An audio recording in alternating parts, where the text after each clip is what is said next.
The forecast is frightful for the remainder of the weekend. The forecast for tonight is simply a darn good basketball game. For a fourth consecutive game on ISC and MyIndy TV, it is an all top 10 matchup. 7th ranked Pike and 6th ranked Carmel collide tonight here on Bill Shepherd Court. Tonight's game on ISC and MyIndy TV, presented by Banks & Brower. For every hour, there's Banks & Brower.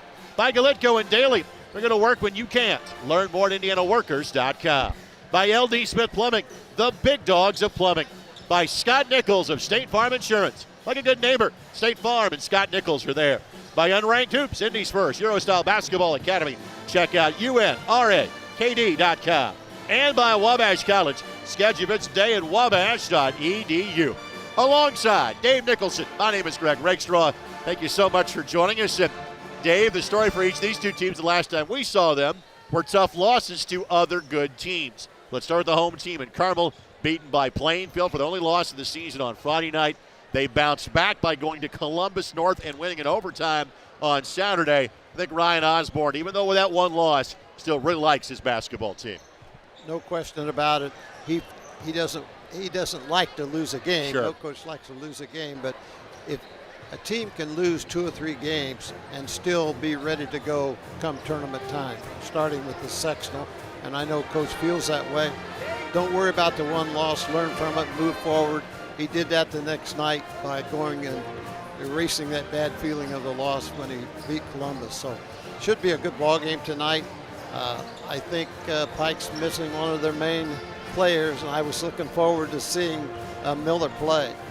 To that point, for Pike, Jahari Miller is injured. We saw him get injured in the second half of the game against Lawrence North in the Marion County Championship game on Saturday night. He is here. He is there. You see Jahari on your screen, the 6'3 junior, 15.5 points, 3.5 rebounds a game. So he will sit.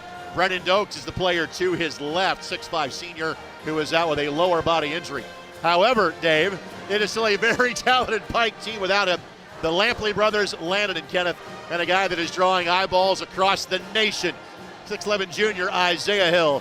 9 points, 9 rebounds, and 4 blocks a game. And that opportunity knocks when you don't want to see anyone out with an injury, but guys like Smith has an opportunity. Washington for Pike, probably been waiting his opportunity. And Macon, 5 points a game. These guys, it might help their psyche.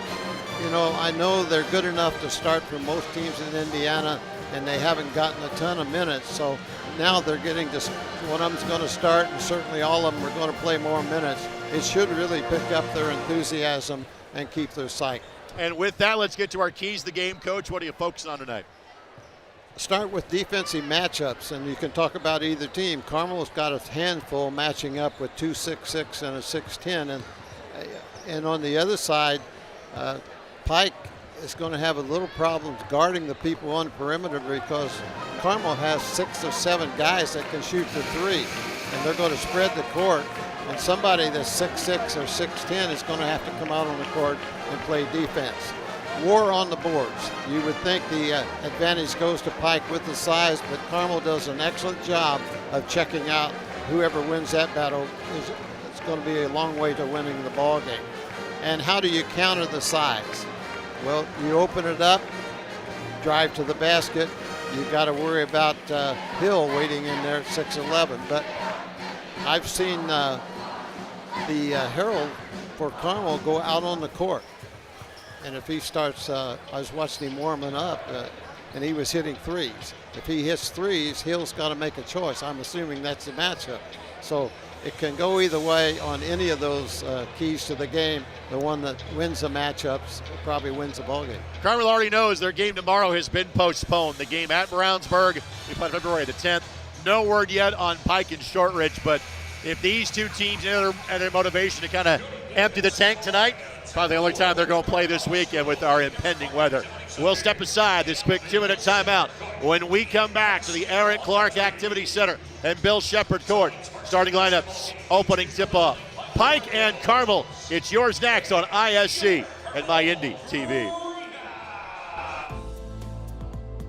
You know, Wabash is a school for people who are serious about reaching their full potential. If you really want to be challenged, you really want to reach your goals, you really want to take the road less traveled, if you're the kind of person that wouldn't have it any other way, we have a culture here where people outwork and outlove every day. And if that's what you're looking for, then we're your place.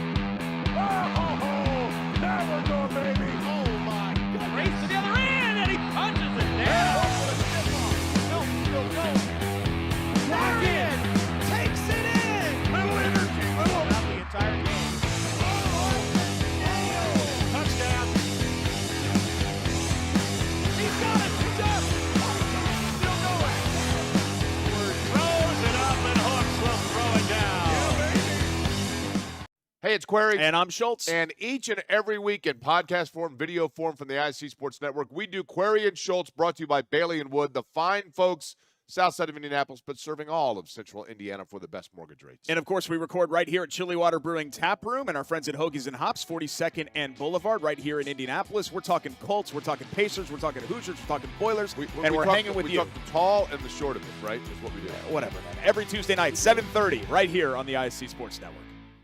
Your life is on the go. Now your viewing habits can be on the go. With the ISC Sports Network app, your team is at your fingertips. You can download years' worth of content from the ISC Sports Network library. High school, college, special events, weekly and monthly shows, wherever you find your favorite app. And you can always find out more information at iscsportsnetwork.com. The booming voice of Aaron Pittman is one you'll hear kind of behind us in the background as he brings you the starting five for each of these two teams. First of all, for the Pike Red Devils, they are 7th in the USA Today poll, 7th in the coaches poll, and 5th in the Sagarin rating. Their 12 wins this year have matched their 12 wins from a season ago. And Pike fans, we will have your team a lot down the stretch of the season. We will see them on February the 10th against Mount Vernon, February the 17th against Lawrence Central, February the 20th at Lawrence North, and February the 24th at Warren Central. Starting five for the Red Devils, Landon Lampley, 14 points, 4 rebounds a game. The 6'11" Isaiah Hill, Kenneth Lampley, 6'7" junior, 7 points and 2 rebounds a game. Macon and Davis in the backcourt, they combine for 10 points a game. You'll see more of Bo Washington and Aiden Woods tonight without Jahari Miller for the Pike Red Devils. For the Greyhounds of Carmel, their 10 wins have matched their 10-win total from last year. Last year was their first losing season in 14 years. The Hounds are 6th in the USA Today poll, 6th in the coaches poll, and 7th in the Sagarin ratings. Their top 5 scorers are in the starting lineup tonight, led by potential Indiana All-Star Evan Harrell, the 6'8" senior bound for Bellarmine, 16.5 points, 8.5 rebounds a game, and shooting 61% from the floor. Julian Vogt in the front court, getting his name announced now. 6'6" senior has upped his offensive game as of late, 8 points and 2 rebounds a game. Joined by Aiden Dickerson in the front court, who has missed 4 games with an ankle injury. Dickerson, a football and basketball player at Carmel, 8 points and 6 rebounds a contest. Dickerson shooting 59% from the floor. The point guard is Cash Daniels, the transfer from Cathedral, 5'10", 14 points, 3 rebounds, and 6 assists a game. And Ben Bremer, a 3-year varsity player, 6'1" senior, 7 points and 2 rebounds a contest, shooting 40% from three-point range. David, a big part of the story for this Carmel team this year has been the fact they have upped the tempo. They are no longer making everything a half-court fist fight. They're getting up and down a little bit more. What should their tempo be against Pike tonight?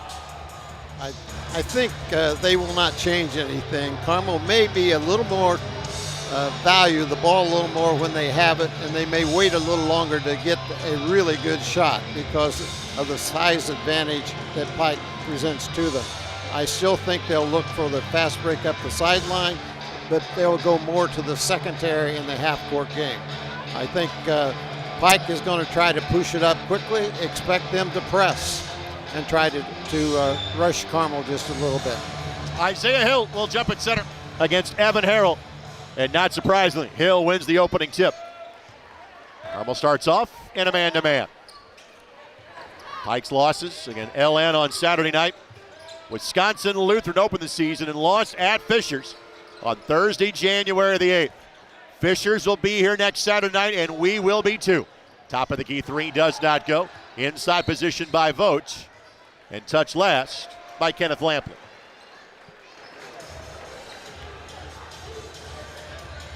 Carmel's next game now will be at Ben Davis on Saturday night. With the game against Brownsburg pushed back to February the 10th.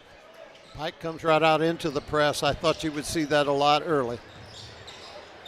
Trailer three for Julian Vogt is good. Vogt 48% from three-point range and gets the opening bucket of the game. And he shoots a lot of them. He's taken 49 of them now on the year. Lampley. And frankly, Pike's best offense when Miller got hurt last Saturday night was simply having one of the Lampley brothers just get to the rim. Hill, a defensive menace, doesn't look for his own shot a lot offensively. Lampley pulls from the elbow and missed it. Good weak side glass by Pike, but a tough pass, and the Red Devils turn it over. On a per-game basis, Pike a little less than 13 turnovers a game. Carmel 12 a contest. Zoned by Pike. I think you got a pretty good idea of what Carmel's going to do. They pushed it up, didn't have anything going off, and now they're going to be very patient, get an open look. Can Harrell find those seams against the zone? Daniels. Dickerson's a little more apt to shoot that three than he has been in years gone by. Starter ever since he was a freshman. Deep three, Daniels, yes. 14 points a game for Cash Daniels. He has made all the other pieces fit for Carmel this year. He's the key. He has added so much. He gives them a true point guard. He has quickness. He can take the outside shot. He's hitting 30% of those threes. An outstanding crowd here tonight. Good to see it for this top 10 matchup.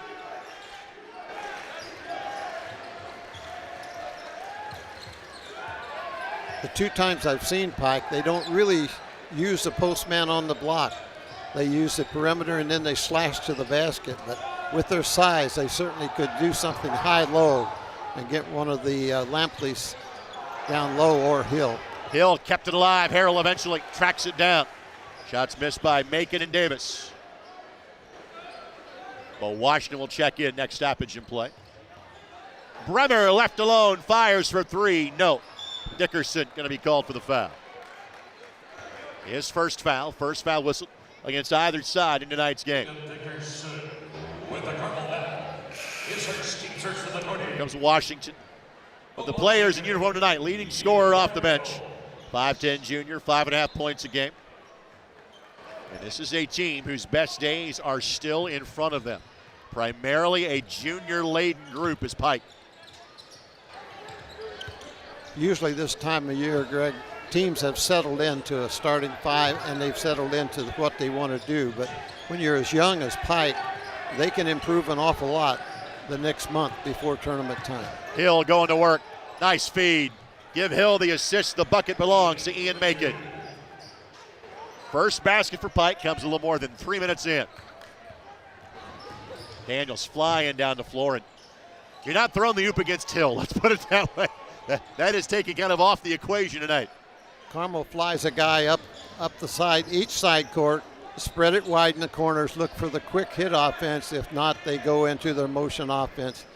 I guess this zone, they've gone man-to-man now, but it seems to me like there's what I wanted, waiting for. Harrell the blow by and did a good job to use that rim for protection. Gets his first field goal. Harrell can go inside, outside. He's not one just to go down on the block and post it for the Carmel. Lampley on the drive, fouled and one. Kenneth Lampley, the junior, 7 points and 2 rebounds a game. And tonight is a night of split attention for the Lampley family. Mom and the LC girls won at 6 o'clock on the ISC Sports Network against Warren Central. She might be in transit to get to this game as we speak. Give Lampley the bucket. He'll shoot one more. They didn't count that basket on the board, did they? Not yet. They will eventually. Okay. Make it 8-5 in favor. 2-1 full court pickup, which then drops back into a inadvertent whistle. Pike now back into that 2-3 zone. And frankly, again, in the Pike and LN game in the Marion County Championship, it's probably 95% zone being played by both teams in that game.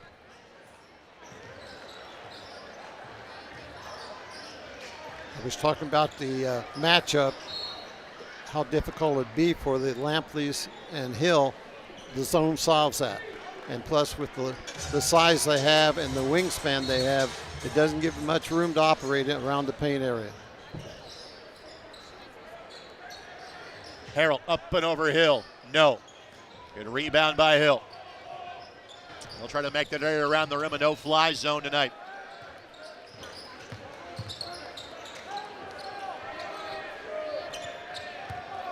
Washington's runner. Good look and gets the friendly bounce. Great touch. Bo Washington makes it a one-point game. Both these teams have played such a rigorous schedule to this point.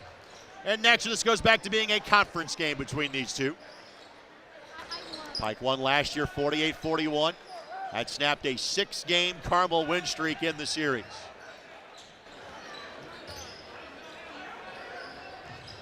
Dickerson with a mismatch. Good recognition. But then Carmel turns it over for a first time. Washington flying down the floor and finds Lampley. And Pike has scored 7 straight. Again, Kenneth wears number 4. Landon wears number 12. Both the Lampleys have a basket so far for Pike. And a timeout by Ryan Osborne. We'll take it with him. Back in 60 seconds. ISC and MyIndy TV. Your home uses water all day, every day. So when plumbing problems arise, you need them fixed fast and right. The LD Smith Plumbing crew can handle anything, from outdoor plumbing repairs to everyday water problems. Plumbing may not be pretty, but we're pretty darn good at it, and we'll always give you a fair price. That's our dirty, stinking, honest LD Smith Plumbing promise. LD Smith Plumbing. A dirty, stinking, honest. Call today and save up to $300 on a new water.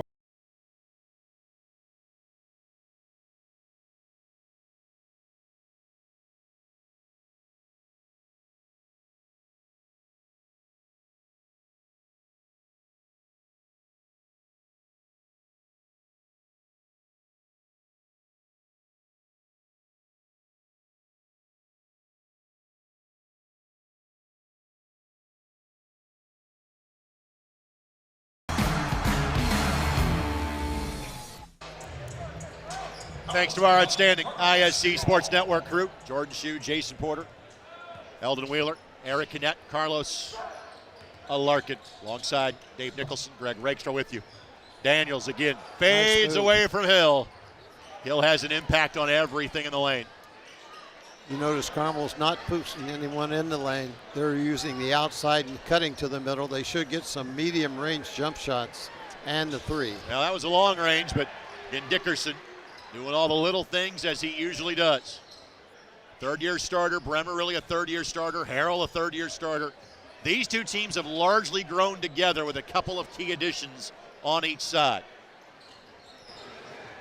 You would have seen some of these matchups in this game 2 years ago. Carmel very patient, looking for the outside shot because there's no room to operate inside with Hill in there. Michael Fountain will check in next dead ball. Good find. Dickerson in the corner for 3. Got it. And again, he has added that to his game this year. Doesn't take it often, but success when he does. He's now 6 of 11 from three-point range this season. 3 of the 4 Carmel buckets so far have come from three-point range. Macon looking to answer. No. Hill got a piece, but it'll be out of bounds, the Greyhounds. Good look at Jeff Teague on the sidelines, 3rd year as the head coach at his alma mater. 12 years in the NBA and won a world championship in his final season with the Bucks in 2021.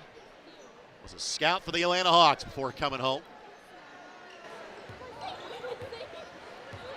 Carmel's doing a nice job of getting the ball to one side and reversing it last time all the way to the opposite corner. Dickerson to the other side does not go, and again Hill secures the rebound for Pike. Hayden Woods in there now for Pike. Again, he'll get more minutes without Jahari Miller playing this evening. Lampley for the lead. No. And Fountain the rebound. Fountain's game is picked up with Dickerson's absence. He's going to play at Manchester next year, Will Jamichael. Back to the man for Pike. Very fundamentally sound. Each team only turns it over about 12 times a game, so they take care of the basketball and look for the good shot. The teams have turnovers so far, and Harold steps cold. Broadcaster Jinx kicks in. There's number 2 in terms of turnovers for Carmel. Let's see if Pike will hold for one here. And again, as expected, this game being played at a bit of a slower tempo. And this just has the feel of a postseason game between 2 of the top 7 teams in the state. They may hold it for one. Looks like they're going to. That's really not in their memo. Woods, and a timeout called by Coach Teague. This 30-second timeout presented by Scott Nichols of State Farm Insurance. Like a good neighbor, State Farm and Scott Nichols are there. And there is right next to Ben Davis High School on 10th Street, just east of Girls School Road. Contact Scott when you need him at the number seen on your screen. And that's one of the things that you will see with Jeff's NBA background. He will take a timeout just to diagram a set play for his team. You don't see that in high school very often, but hey, 2 points might make a difference in this ball game, and you set up the play, you design where you want it to go. You have one option, and you have 2 options, whichever one presents itself. Sometimes you give it to a player and say, it's your show. You create, either get to the basket or find your teammate. Delancey Fant is in there now for Carmel. We'll probably see 8 play tonight for Carmel. Nover is the other player we'll see at some point in time for the Greyhounds tonight. Fouls to give if Carmel chooses. Got 4 seconds. Lampley going to work. Dickerson stays in the way. Fountain. And again, Dickerson is one of the few players that can match Lampley strength for strength on that drive. After 8 minutes, Carmel 11 and Pike 9. We're back in 60 seconds as you're watching an ISC and My Indy TV. At the University of Indianapolis, your education is just the beginning. Small class sizes means that everyone gets to know you, your goals, your dreams, and your vision for the future. UIndy empowers you with real-world, hands-on learning projects that transforms your potential into purpose. And it's just minutes from downtown Indianapolis, connecting you to our alumni network, internships, and careers. How's that for opportunity? So, are you in? Your future begins at the University of Indianapolis. There we go, baby. Oh, my God. Race to the other end, and he punches it down. Back in. Takes it in. Little energy. Little. Not the entire game. Touchdown. He's got it. He's up. Still going. Throws it up, and Hawks will throw it down. Even the kids that play other sports got range for Carmel. First guy up for the half-court shot, splash. Those are members of the state championship soccer team that were recognized before tonight's game. Easy $50. You need to sign up for that, Ted. 11-9 our score. Carmel in front after the opening quarter. Pike back to his zone, and if they're going to extend this into a zone trap if possible. 1-2-2, you're exactly right with the trap. I thought you would see a lot of press throughout the ball game by the Red Devils. Well, the wrinkle is obviously putting Lampley up top and putting a smaller player in Woods along the back line. The slip to Harrell. Hill couldn't get there in time. Harrell becomes the first player on either side to have multiple buckets in tonight's game. I've always been impressed with Coach Osborne having something prepared for anything that's thrown at him. Half-court trap, zone defense, man defense, full-court trap. They're well organized. First foul against Cash Daniels on the reach in against Hill. Of course, Ryan played at IUPUI from Logansport. Was an assistant for Jason Young at Avon, then joined Scott Heddy here at Carmel. Woods for three in the corner. No. And Dickerson the rebound. Great recovery by Woods. Great hustle. That's deflected. Pike can let it go, and they do. Woods hustling all the way from the opposite corner after missing a three to get back and take care of a fast break. And he knows this is an opportunity without Jahari Miller-Knight to get a little more playing time going forward. There are 12 outstanding players on this Pike team. Lampley, no. Hill had inside position, but wow, they're going to say that he displaced Harrell, so give the foul to Isaiah Hill. Called it over the back, but I didn't see much back. He went over with his length and his arms. I thought it was a pretty good, there's a replay of it, and not much contact. Bobby Thomas will check in, 5'10 junior. Pike will go a little smaller as Landon Lampley has a seat. But they still have 6'7 and 6'11 on the floor. And that's 6'7 up on the Kenneth Lampley. It's just tough to pass around. He's not only 6'6", 6'7", he has great arm length. And closed out by Thomas. Daniels trying to find an angle. And Vogt can see over that to some degree. He's 6'6". Can't leave him alone. Although he missed that one. Lampley the rebound. Thomas on the attack, and he is fouled by Vogt. Before his shot, will be underneath out of bounds, the Red Devils. After tonight, Pike has just 2 more road games remaining at North Central and at Lawrence North. And uniquely for Pike, their 5 MIC games are all in February. They have not played a conference game yet. Hill for 3. Didn't make that one. He can make a few of those. And he'll be reminded about that miss likely for the rest of the night by the Carmel student section. So 2 minutes into the second quarter, you've seen a basket. Man-to-man now by Pike. They have switched back and forth throughout the game, and we're going to get an illegal screen. Harrell, the guilty party.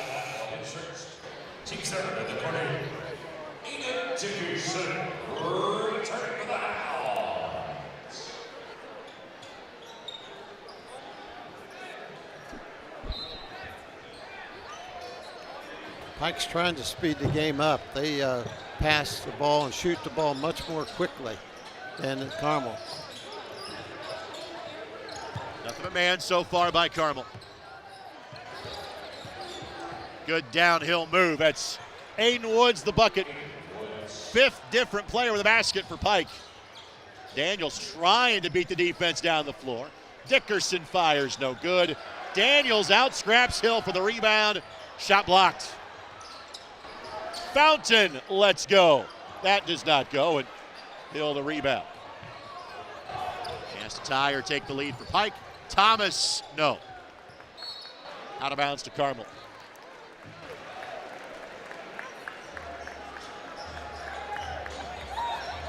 Carmel in the midst of a stretch of 4 home games in succession, all against ranked teams. They play a great schedule. Prepares them well for the tournament trail. Next 2, Fishers and Lawrence North. And every remaining Carmel home game can be seen on ISC and MyIndy TV.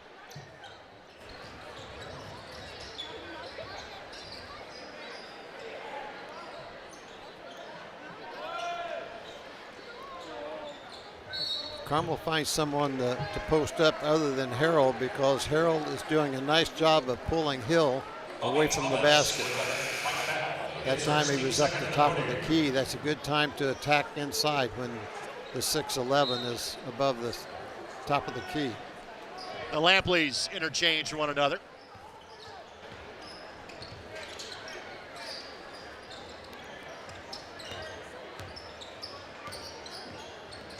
Bremer is probing the defense.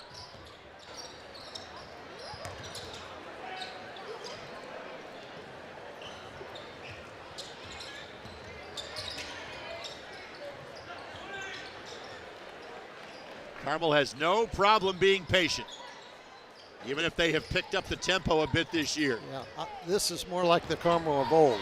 Yep. This is the game that they play, and they usually do it very well, and they're doing it well tonight. They're just not finding open shots, and if you don't have a good shot, why shoot? Credit Pike, because they are forcing Carmel into this length of a possession. Oh. They put it on the ground first, and then Hill again. He blocks out the sun with his wingspan. Passes you make against anybody else don't get made against him. No.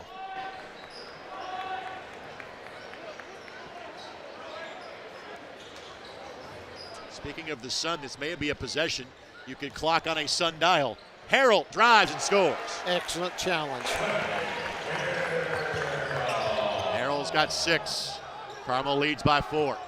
Again, no Jahari Miller tonight for Pike. Lampley for 3, yes. If those start going, look out.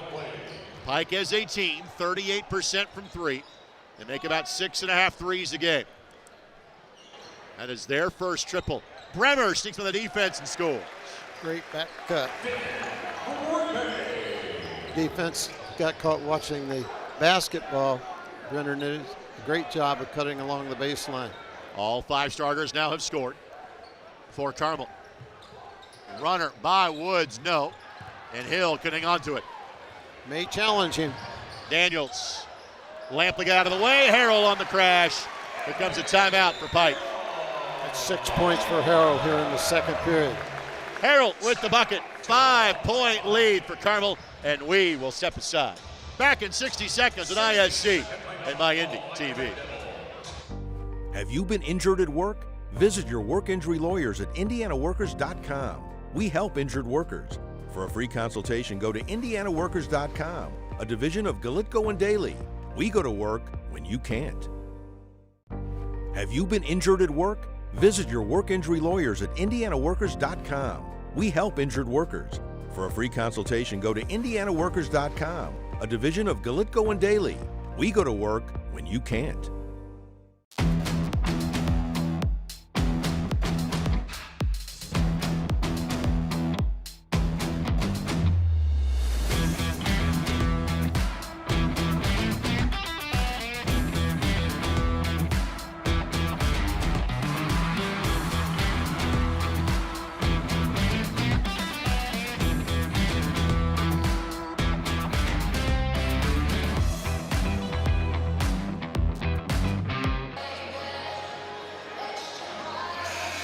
Pike has used their second timeout of the half. Just a full variety one. 19-14. Again, they're not playing poorly. Carmel executing very well. If you're Jeff Teague, what was your message to your guys in that break? I would take the ball inside. Utilize the size, challenge inside. But neither ball club is giving up a defensive rebound, offensive rebound. Carmel's doing a great job checking out, and so is Pike. So they're not giving second attempts. You better get a good attempt on the first try. Adler Cole into the game for the first time, 6'3" junior. There's a couple of points a game off the bench. Lampley again. He's made back-to-back threes. Again, if that goes down, that changes the math defensively for Carmel. Lampley's 8 leads the way for Pike.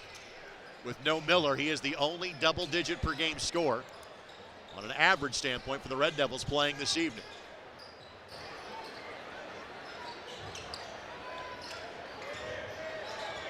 Backdoor cut, great hands. Washington and then Dickerson fouls. 5th Carmel turnover, and that is their 4th foul of the quarter.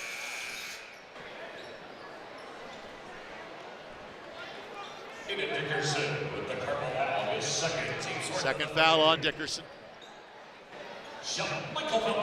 And I would imagine that might be the end of the first half for Aiden at this point. Carmel has gotten accustomed to playing without Dickerson because of the ankle injury that caused him to miss some time. Carmel showing the full court press. Man to man, I would think it's more to slow them down than anything, make them walk the ball up.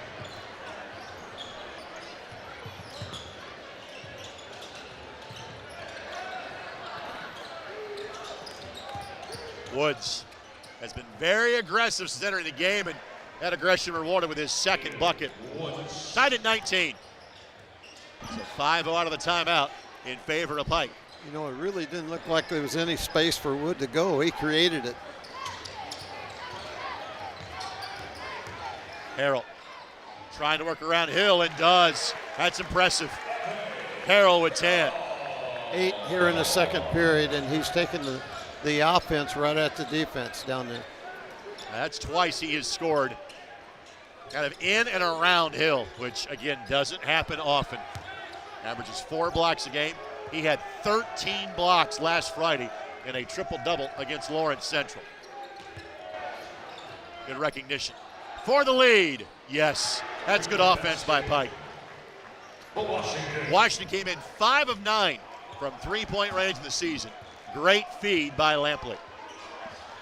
Now 3 threes in the quarter. Daniels the scoop. Hill got to it. Harrell blocked by Lampley. Woods making Washington. Nice Beautiful basketball by Pike. The Red Devils average just shy of 12 assists a game. Carmel has led most of the way, but Pike leads it now. Excuse me, Greg. Pike has gone to the smaller lineup. It's been very effective. They're moving the ball better. Daniels are going to tie. No, great crash by Macon. Clock is on your screen. Lampley's going to get a look. Lampley, no. Didn't leave his hands in time. No. Still had it in his hands as he tried to dunk it home. But Pike surges in front at halftime. The score, Red Devils 24 and the Greyhounds 21. Take a look on your screen again. Absolutely the right call. We'll take this quick timeout.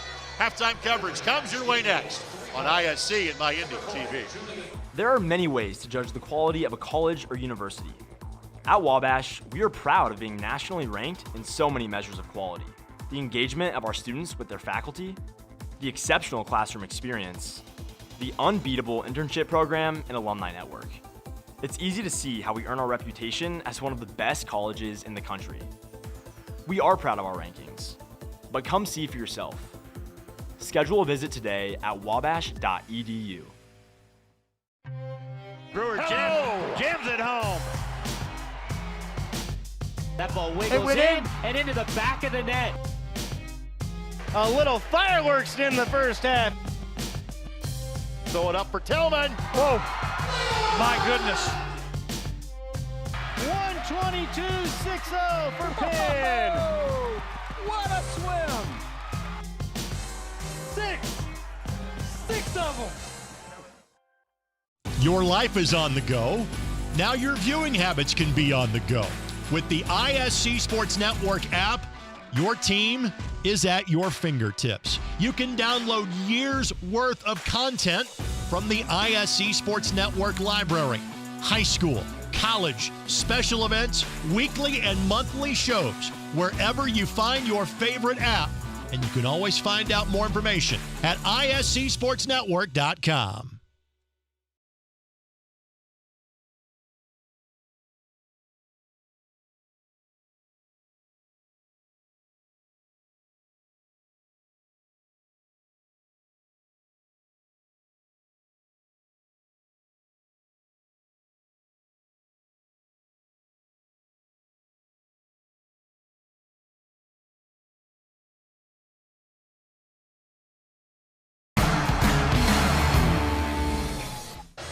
Now we have ourselves a halftime show, and it appears there will be more children on the court. People went to my high school when I grew up in Lanesville. Lanesville.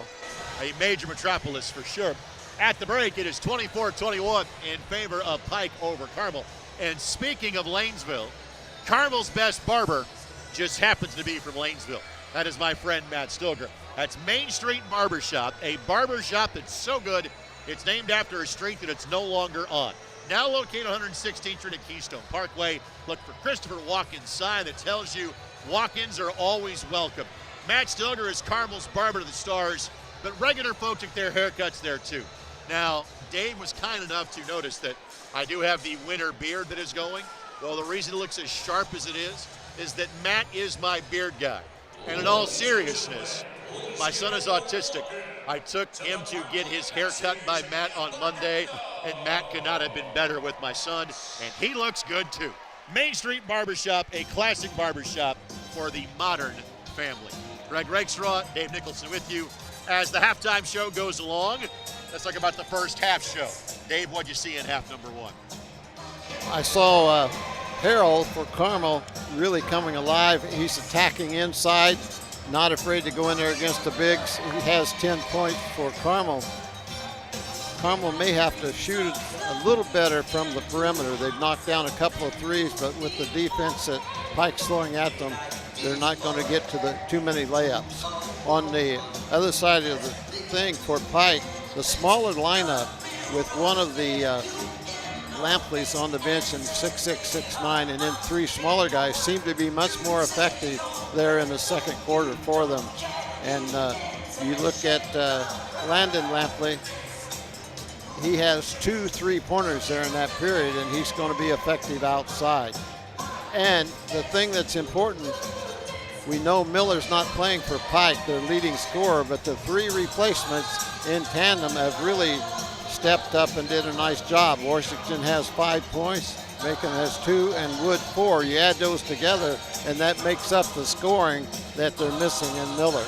You know, when I see this Pike team with the 2 Lampleys and with Hill, it almost reminds me of when Frank Vogel was coaching the Pacers, and he made it a point. He goes, I want Paul George and I want David West and Roy Hibbert to put their arms together. And I want you to recognize you cover the entire court, the 3 of you, which is why Pike plays that zone. They have got such length. I'm not sure Carmel can do a better job of attacking it and scoring the 21 points they have in the first half. They're doing it. Carmel's doing a great job of reversing sides of the court, trying to penetrate and then kick out the things they're supposed to do. But there's not much need in throwing it down on the block when there's 6'11" behind you and then there's 6'6" or 6'7" there helping out. By the way, you saw me turn and say hello to a friend while you're giving a great point. Good to see Pete Suter in the house tonight for Carmel. His Miami Redhawks 20-0 to start the season. What a story they've been in the Mid-American Conference. He, I believe he started at Bellarmine. Correct. And then transferred up to Miami of Ohio. And you and I were talking off the air there. All the staff, coaching staff, Indiana guys. Right. And Pete's having a great year over there. He was a great player here for Carmel High School.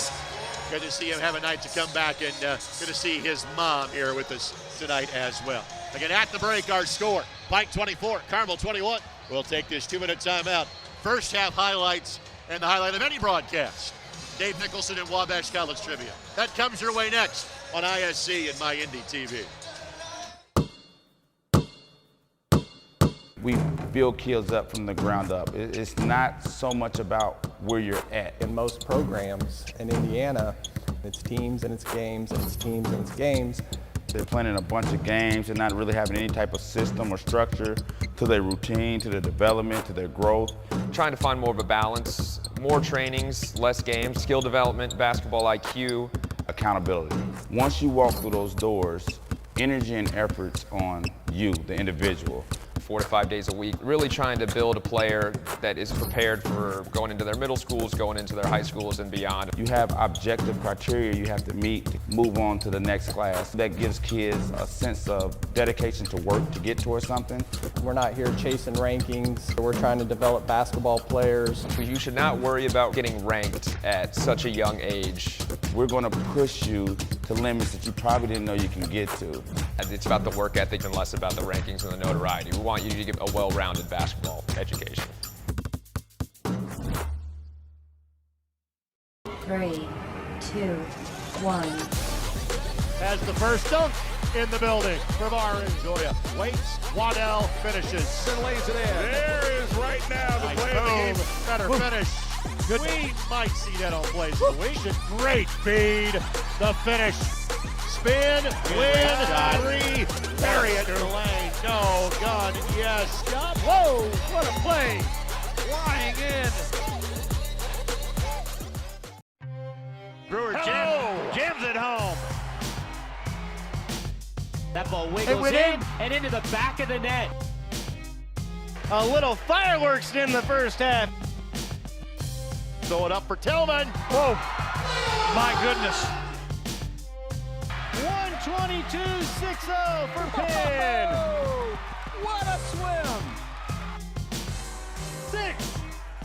Six of them. The Carmel dance team Charisma performing at halftime as well here on Bill Shepherd Court. Our score at the break, Pike 24 and Carmel 21 of his top 10 matchup. We'll get you our first half highlights in a matter of moments. But first things first, it is time for Wabash College halftime trivia. The Little Giants are in first place halfway through the North Coast Athletic Conference season. They will host John Carroll tomorrow at historic Chadwick Court. Since joining the NCAC in 1999, how many regular season league championships have the Little Giants claimed in men's hoops? 2, 4, 6, or 8? I would say 4. The answer is just 2. Just 2. It's been tough. They won them in 2022 and 2024. They got 9 more league games left to go. Schedule your visit today at wabash.edu.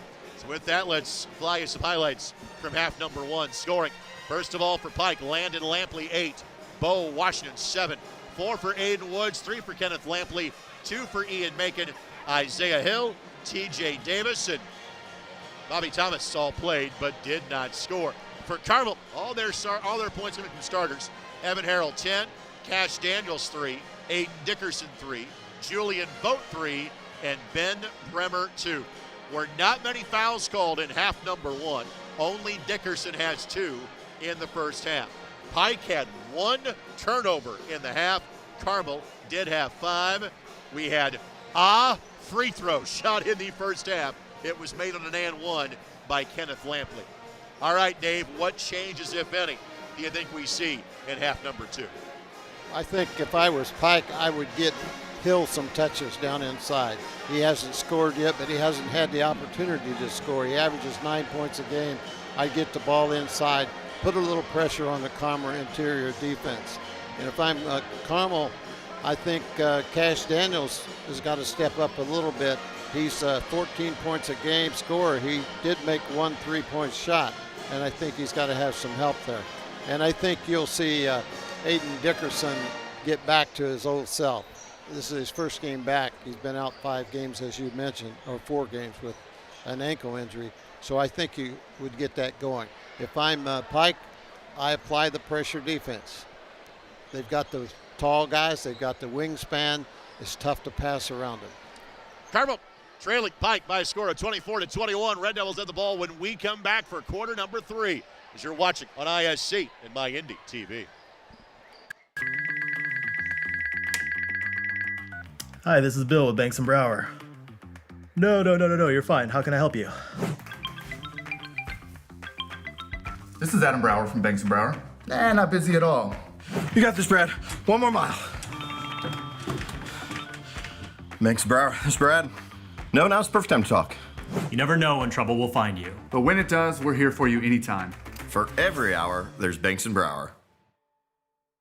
Hey, it's Query. And I'm Schultz. And each and every week in podcast form, video form from the ISC Sports Network, we do Query and Schultz, brought to you by Bailey & Wood, the fine folks south side of Indianapolis, but serving all of central Indiana for the best mortgage rates. And, of course, we record right here at Chillywater Brewing Tap Room and our friends at Hoagies and Hops, 42nd and Boulevard, right here in Indianapolis. We're talking Colts, we're talking Pacers, we're talking Hoosiers, we're talking Boilers, we're hanging with you. We talk the tall and the short of it, right, is what we do. Whatever, man. Every Tuesday night, 7:30, right here on the ISC Sports Network.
Both teams getting ready for quarter number 3. Pike with a 3-point lead. Tonight's game presented in part by Brady Laurie and Laurie Law. Brady has been serving the citizens of Marion, Johnson, surrounding counties for over 25 years. If you or someone you know is in criminal trouble or has been injured, make the call to Brady for a consultation. Let Brady put his negotiating skills and experience to work for you.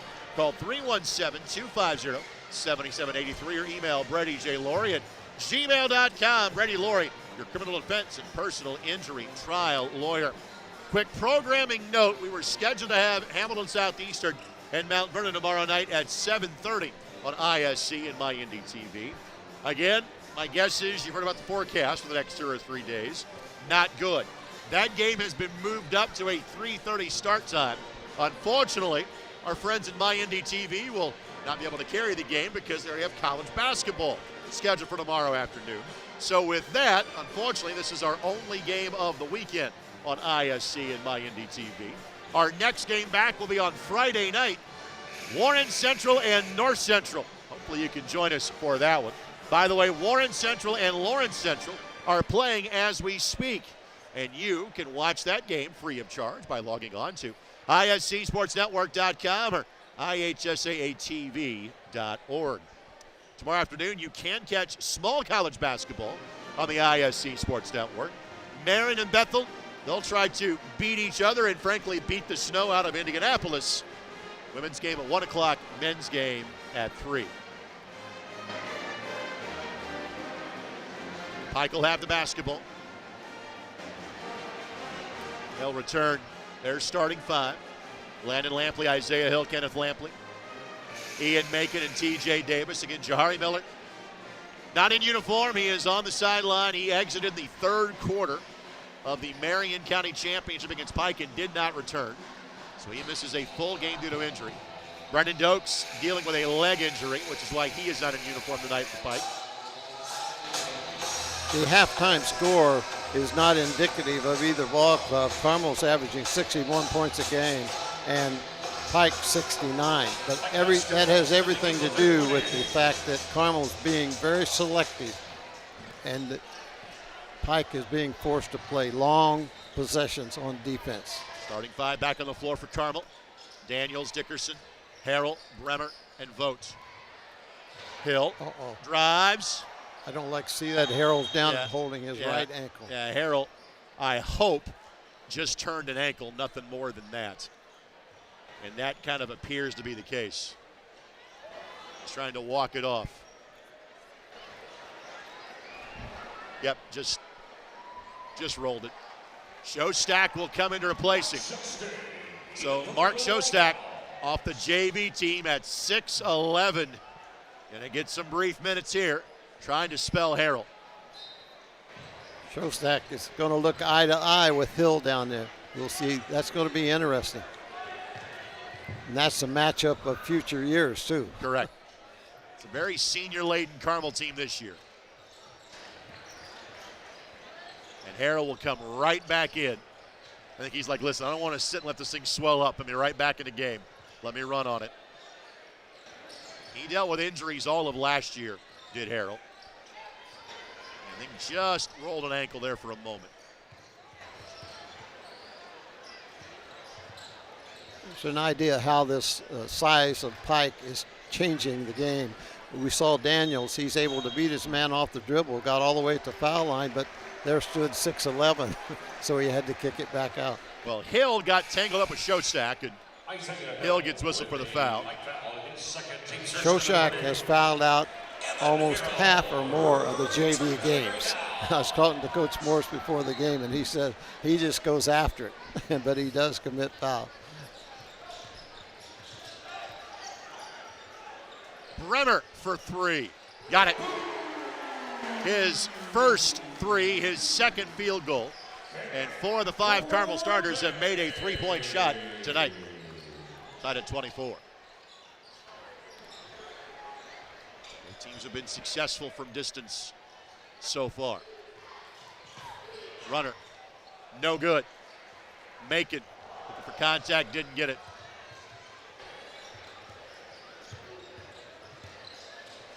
Daniels, mid-range, pure. Daniels' second field goal. Well, you touched on it, Coach. You said he need to get more involved. Yeah, he needs to get involved in the offense. And I tell you, Pike is going to have to be really selective on their shots because Carmel's the type of ball club, they don't care if it's 30-35. Good runner by Kenneth Lampley. His second field goal. And only Harrell in double figures as far as individual scores so far. Pike trying to avoid back-to-back losses. He can make that. But missed everything air there. Ball, but and Hill at the other end slams it home. Hill's first field goal again. Does not look for his own shot, doesn't have to with this group. Yeah, Davis commits the foul. We mentioned at halftime we need to get Hill involved, and that's a good way. He averages 9 points a ball game. Let's go back to Harrell. You can tell that Harrell is being impeded by that ankle, but it appears he's going to tough it out as best he can. But you could see it as he was trying to transition back down the floor to catch him with Hill and just couldn't do it.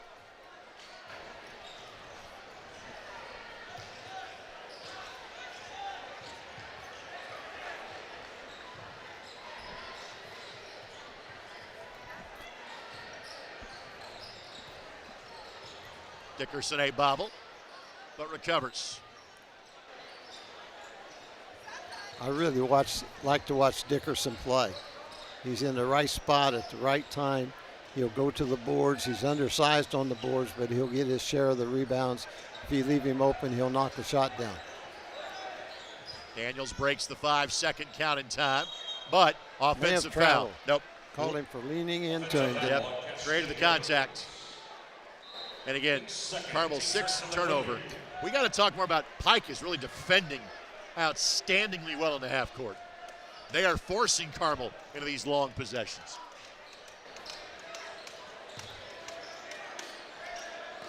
I'd like to see him do that once in a while.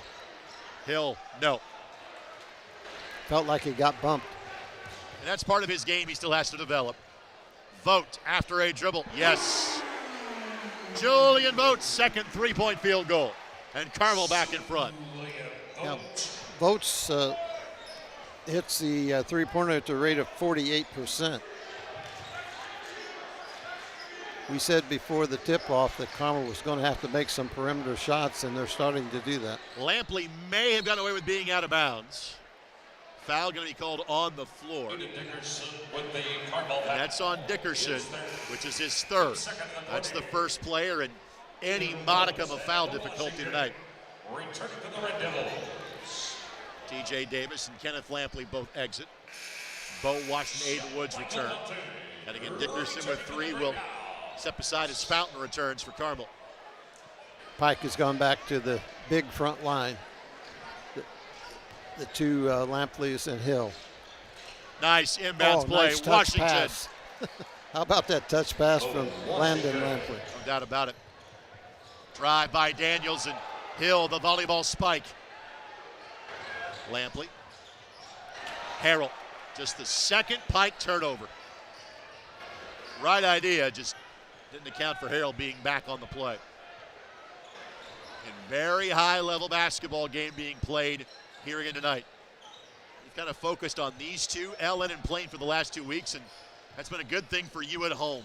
The level of play has been outstanding. Vogt again, and gets the friendly bounce. Well, his emergence is a game changer for Carmel. Lead is 2 for the Hounds. Good pass down low.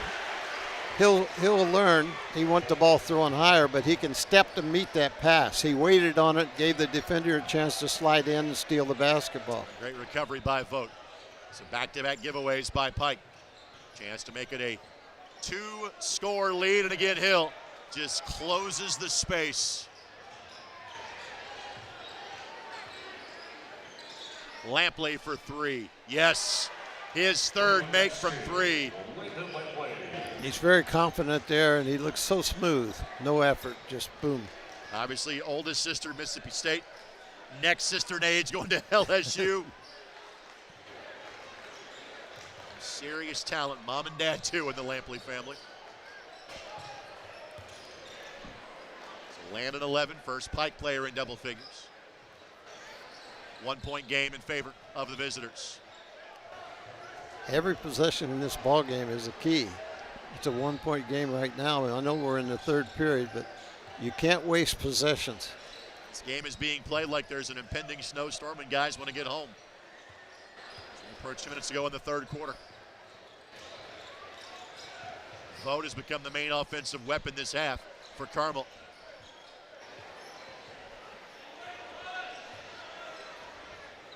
And again, it's not as if Carmel is stalling. They're just waiting for the look to open, and Pike's not opening anything. And now a moving screen, or illegal screen, will be called against Carmel. Bremer, the guilty party. Second Carmel turnover of the half.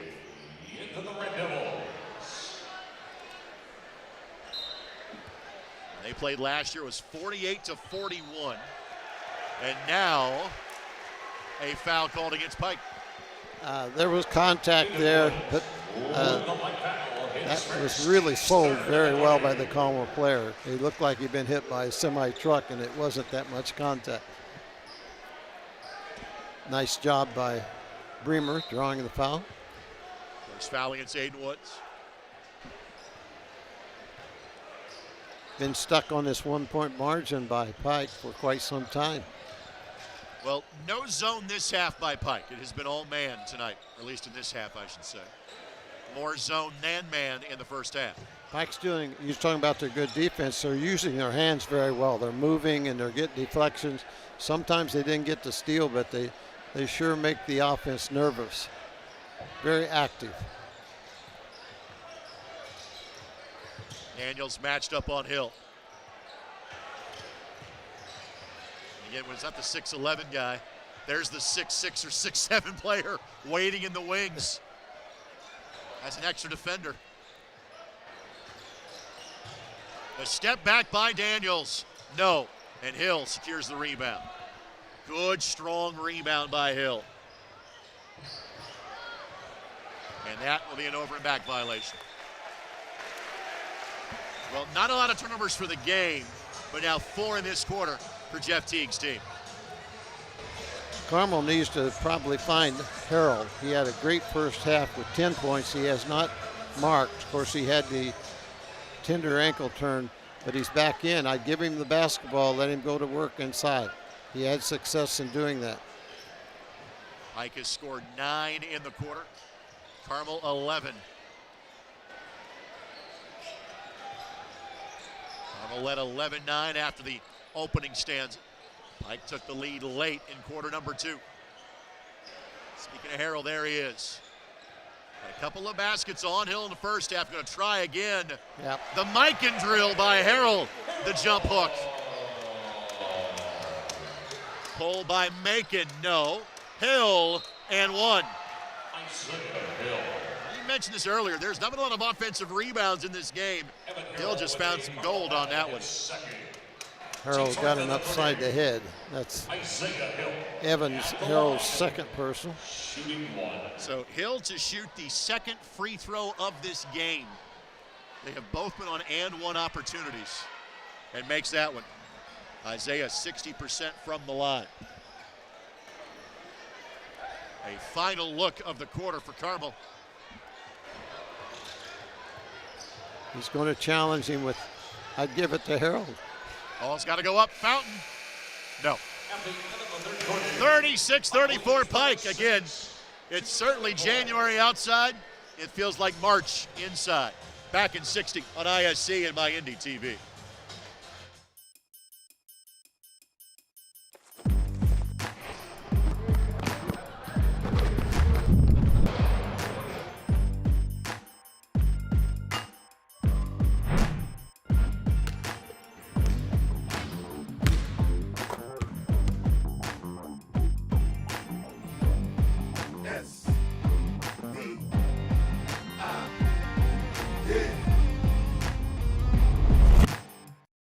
Hey, it's Query. And I'm Schultz. And each and every week in podcast form, video form from the IC Sports Network, we do Query and Schultz, brought to you by Bailey & Wood, the fine folks south side of Indianapolis, but serving all of central Indiana for the best mortgage rates. And, of course, we record right here at Chili Water Brewing Tap Room and our friends at Hoagies and Hops, 42nd and Boulevard, right here in Indianapolis. We're talking Colts, we're talking Pacers, we're talking Hoosiers, we're talking Boilers, we're hanging with you. We talk the tall and the short of it, right, is what we do. Whatever, man. Every Tuesday night, 7:30, right here on the ISC Sports Network.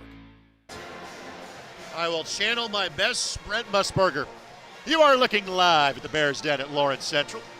Early fourth quarter, LC a 4-point lead. And we'll see LC coming up at Pike on February the 17th. Dave and I will have that one. We'll see Dub C next Friday night when they play host to North Central. Make sure you join us then. Girls game at 6, boys game at 7:30 on both ISC and MyIndy TV. All right, Dave, what's going to be the difference in this one with Pike hanging on to a 2-point lead? And Pike is having success going with the smaller lineup. They normally have both Lampleys in the ball game. They've been going with one of them and Hill in the middle and 3 smaller players. It's been effective the whole game. Landon Lampley's 11, Evan Harrell 12 leads the respective teams in scoring. Votes now got 9, looking for more, no. And that's going to be out of bounds to Carmel. And Dickerson with 3 fouls now will check back in for the Hounds. I mentioned earlier, Greg, even in the third quarter, every possession in this kind of ball game is so important. You can't afford to have empty possessions. You got to get to the foul line, which has not happened very often by either ball club tonight, or you've got to score from the field. Dickerson makes Carmel a bigger team, so Pike counters and brings Kenneth Lampley back in. Bremer just get rid of that in time.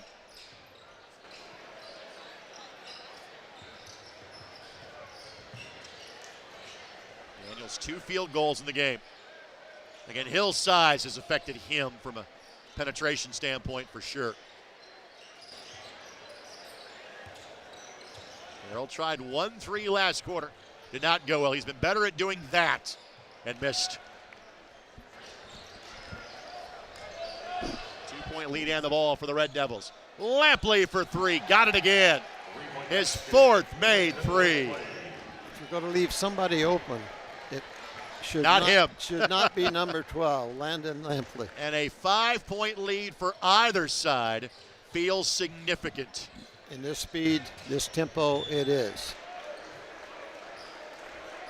Out of bounds to Carmel. Hounds lost here last Friday to Plainfield. Plainfield and Pike are in the same sectional. Of course, Carmel has Fishers and many other talented teams to deal with in the Noblesville sectional this year. One thing about it, Pike is not have the tendency to hang on to the basketball. They'll go ahead and play offense. So I think Carmel will have opportunities with the ball, even though that they trail by 5. I think you'll still see Pike attack the basket. Bremer. Again, Hill got that one. But on the rebound, not Hill, but on the rebound there was a foul. Or are they going to say that was a basket and a goaltend? So goaltend was the call. My apologies. Bremer now is 7. So count the bucket. 3-point game.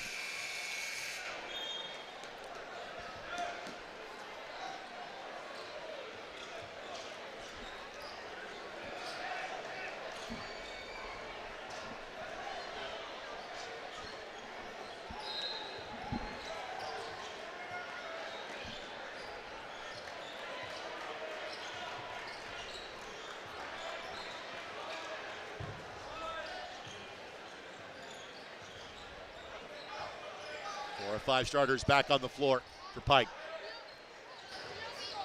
Lampley got fouled. And that's Dickerson. That's his 4th, and it is. I was just going to point out that he's really doing a nice job of hawking Landon Lampley. And now we're going to see Fountain come in and have a try at it. You would think Dickerson maybe comes back in a couple of minutes here for Carmel. First player with 4 fouls, the only player with more than 2 in tonight's game. And immediately, Lampley posts up Fountain. Now that's 6'6" against 5'11". While Lampley tells Hill, clear out, let me go to work. And immediately, Harrell's there waiting on him. Great deflection there, blocked by Harrell. Speaking of deflections, Pike gets one right back. The big boy bringing it up. And then Carmel gives a foul to prevent a fast break. Probably a good call. I was looking forward to seeing 6'11" Hill take it all the way, ring to ring. We've got just a few of those highlights from last week in the Marion County tournament we can show you. They can do that too. That's one thing about the big guys from Pike. They can handle the ball. They don't just stand and call for the ball down low. They go out on the court with it. Great hands by Bremer. Digs in and gets the steal. Got numbers. 6th Pike turnover. Cole. Extra pass, Harrell off the window, score it. Harrell with 14. And back to a 1-point game. This has been tight every step of the way. Lampley again. Not that time, but Hill tracks it down. Largely the game was Carmel at 8-2. But it's been one possession more than not. Lampley, as in Kenneth, could not find the range. Harrell runs the floor. Harrell flushes it home.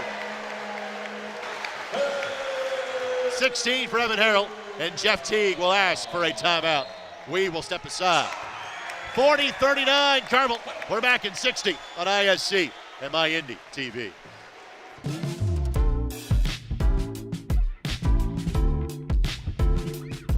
Looking for the perfect place to celebrate? Look no further. Grindstone on the Monon has it all. Indulge in our exceptional cuisine and handcrafted cocktails. And for that extra touch of magic, enjoy our enchanting outdoor area, complete with a cozy fireplace. Make every occasion special at Grindstone on the Monon, located on Wheeler Road in Westfield. Cheers to great times and great food. Your life is on the go. Now your viewing habits can be on the go. With the ISC Sports Network app, your team is at your fingertips. You can download years' worth of content from the ISC Sports Network library. High school, college, special events, weekly and monthly shows, wherever you find your favorite app. And you can always find out more information at iscsportsnetwork.com. But Washington, the ball in his hands. 6 straight points for Carmel, and they jump back in front at 40-39. 4:39 and counting, and Fountain a little too close. 3rd foul on Carmel in the quarter. Again, Carmel has yet to attempt a free throw tonight. Pike has taken 2. It's the reason we have played this game in about an hour and 5 minutes to this point.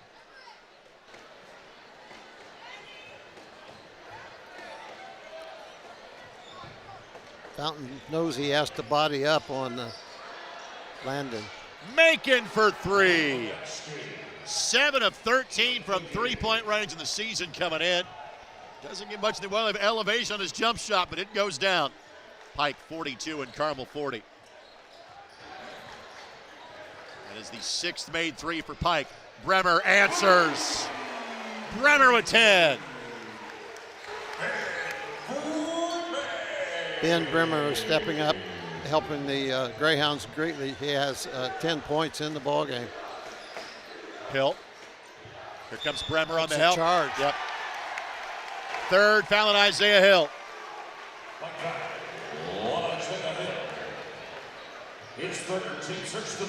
Great job by Eldon Wheeler to show you that angle. Absolutely, Hill led with his shoulder. And that's one where, again, as he develops as an offensive player, realize nobody's going to block your shot there. Just turn and shoot. Shoot that mid-range baseline jumper. Hounds the ball in a 1-point lead.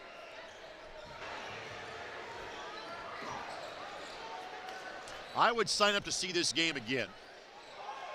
And if it happens again, it's in the state championship game. Votes. Harrell knocked away, taken away. A little too kind there. He should have been selfish and taken the layup himself. And then Macon loses the handle. He's been allowed to be physical. Foul goes against Landon Lampley, and he gave the foul to avoid the fast break. 9 Carmel turnovers, 8 for Pike.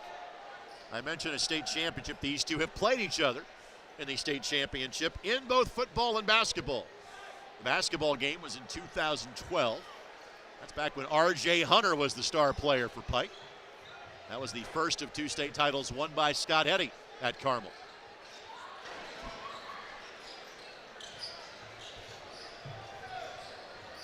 And Bremer got fouled by Macon.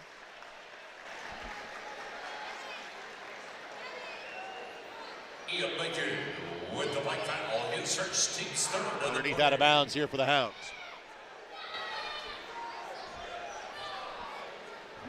I mentioned this is our 4th consecutive top 10 matchup. The other 3 have been 3-point games. This is certainly heading that direction.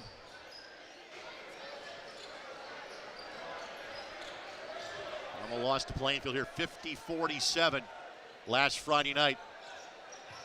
Carmel's always protective of the basketball, but now we're under 3 minutes. They're really going to be protective, take good shots. I like that move. He lost control on the dribble, but I like the idea of Harold going to the basket. Lampley, that just goes to the basket, but soars above it to throw it down.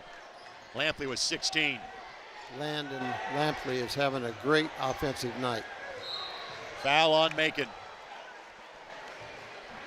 4th team foul against Pike. So again, no damage done there. Next foul sends Carmel to the free throw line for the first time in the game. And frankly, teams don't shoot free throws against Pike because Hill takes up so much space. He makes you a jump shooting team.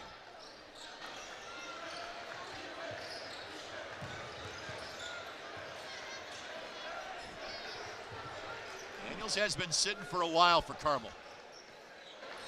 It's been Cole and Fountain. Kind of a backup backcourt out there right now. Harrell, Lampley couldn't stop him. What a move. Harrell with 18. And this one got late early. 2 minutes left to play. Carmel 45 and Pike 44. Lampley for the lead. No, but Harrell had it. Well, I think it's off his leg. Yep. Be Pike ball. Landon on the shot. Kenneth on the hustle to keep the possession going.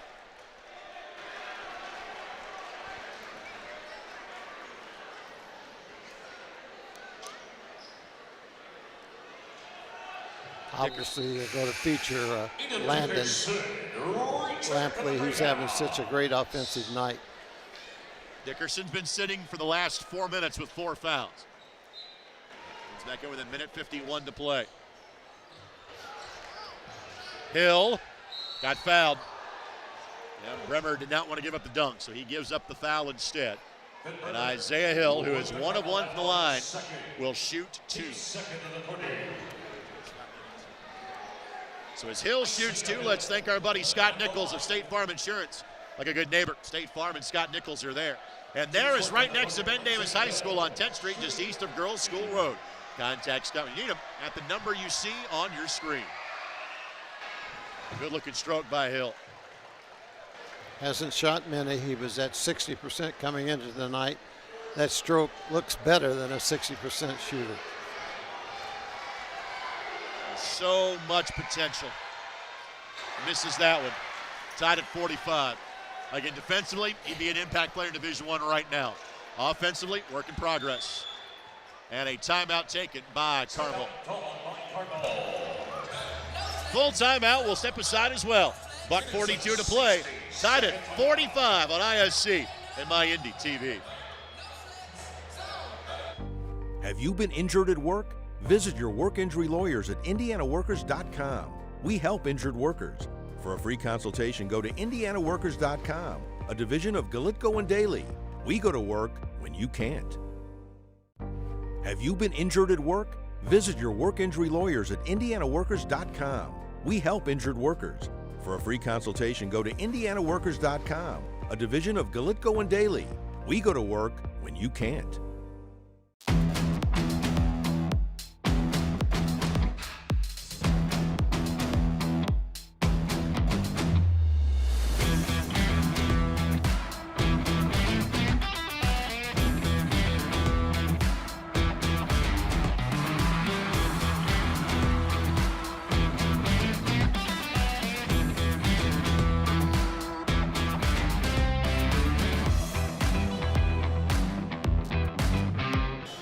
thank our tremendous ISC Sports Network crew.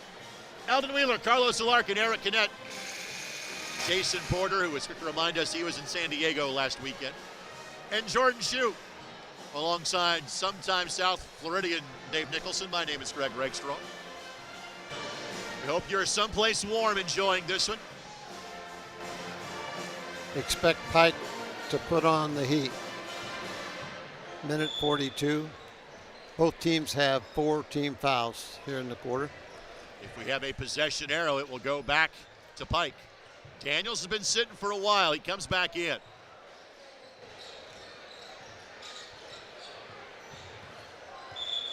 And another timeout taken by Carmel. This will be a full or a 30. It is a 30. We'll keep it right here. This 30-second timeout presented by the Indy Thunder. The Indy Thunder, Indiana's premier baseball organization, which gives blind and visually impaired athletes a chance to compete at the national and international level.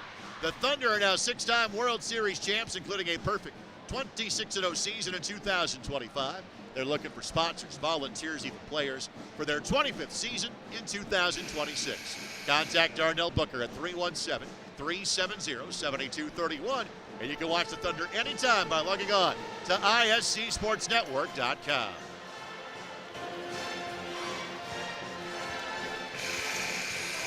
Carmel, 2 timeouts remaining, same for Pike. An outstanding game tonight. Coaches earned their money in the last part of the ball game, and Coach Osborne took 2 consecutive timeouts. He had a play called, it didn't develop. He knows how valuable this 128 on the clock, how valuable this possession is. Expect either Bremer or Harold to be strongly involved in this end. Vogt for 3. Yes. Fourth made, triple by Julian Vogt. 48%. Good choice by Coach calling his number. His emergence has been a factor for Carmel. He joins Harrell as those in double figures for the Hounds. Davis, tough shot, and give it to him. First basket of the game. Picked the right time for that. Daniels on the foul, and Davis can tie us from the line. Castillo with the Cardinal foul on his third. Team fifth on the quarter. TJ Davis on the season. 13 of 15 from the line. Yeah, about 87%, pretty good. He is one of 4 seniors on the roster. In fact, if Coach had the choice to pick the shooter, he probably would pick him. And connects.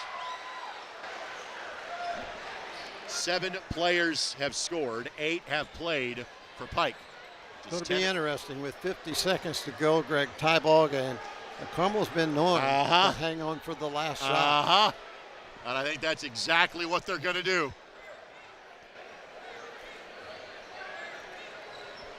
Pretty good free throw shooting team overall, 72%.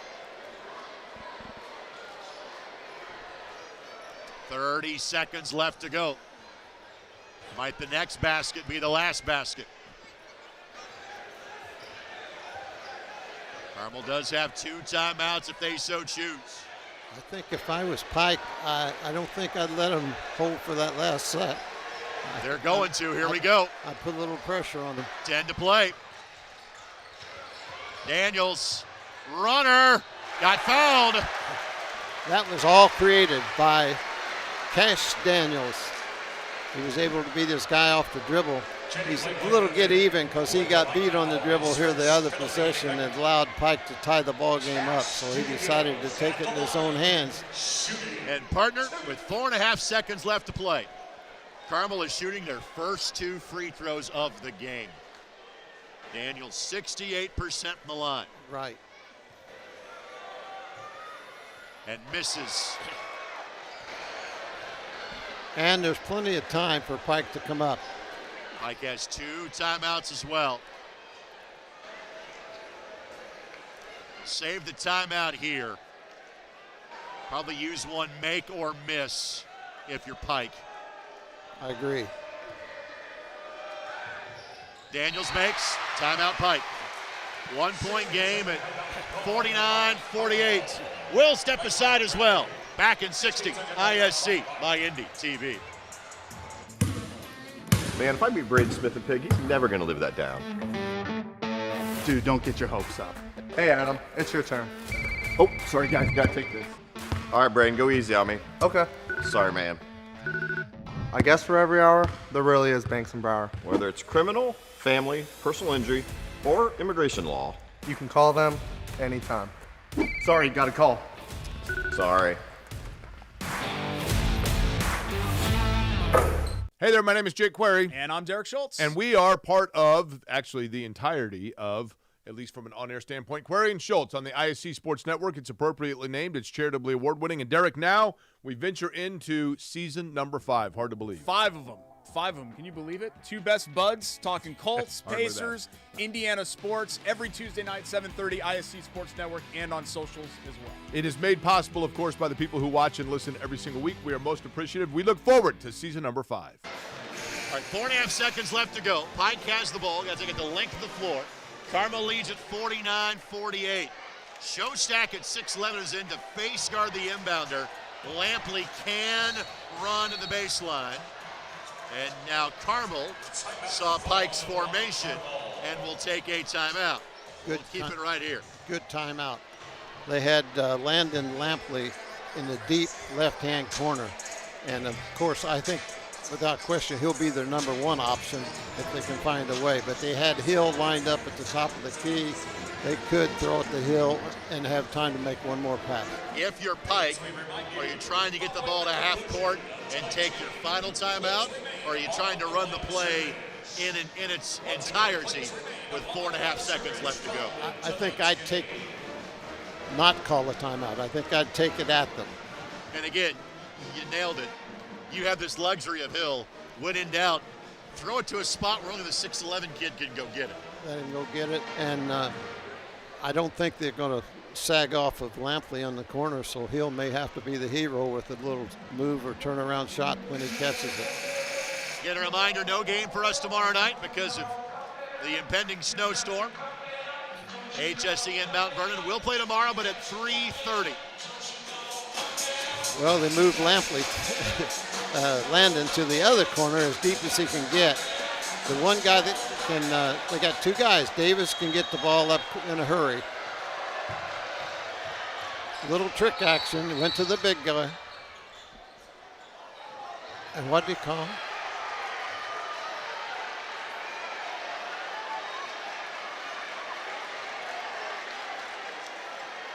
Was there a timeout given? They're giving Carmel a timeout, and Coach Tig is a little upset about it. I would be too. I thought they had the ball inbounded.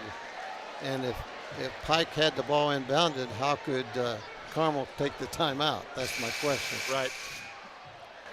I think they're going to say inadvertent whistle. So they put the clock back at 4.5. Wow.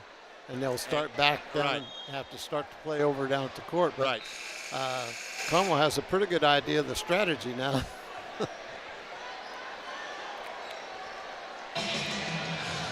So let's do this again, shall we? Last time they went same play over to Davis. He's got to get it on court.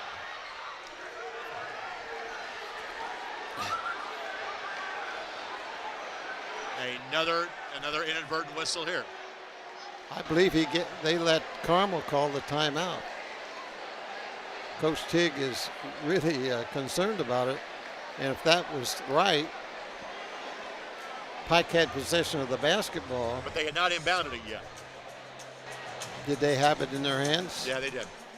But again, I don't think this is a Carmel timeout. I don't think that was the case. I almost think there was a, concern about them exchanging the inbounder, which because the last live ball action was a made free throw, you can still do. You can run, and it can still happen now. Correct. He can still, the inbounder can run the baseline. Correct. Well, Type's got it, has inbounded it twice to no avail, so see what happens here. Davis can bring the ball full court in this 4.5 seconds. Hill. Look ahead.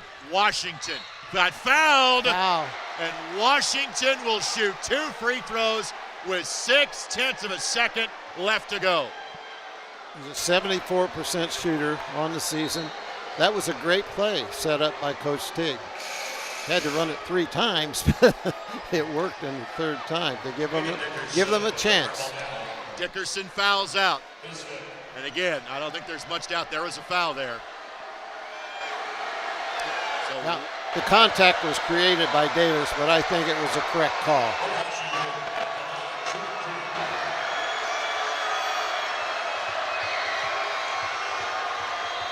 It's 5 on Dickerson. He's got to sub out.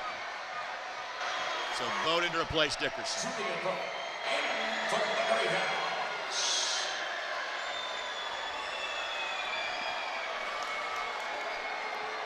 Washington, 74% from the line. 5'7" sophomore. Missed it. Can still tie the game with 0.6 of a second left to go.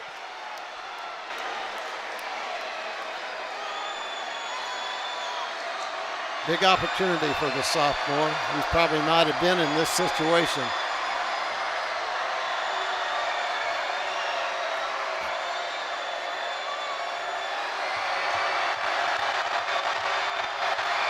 Pike has got to be careful. Makes it.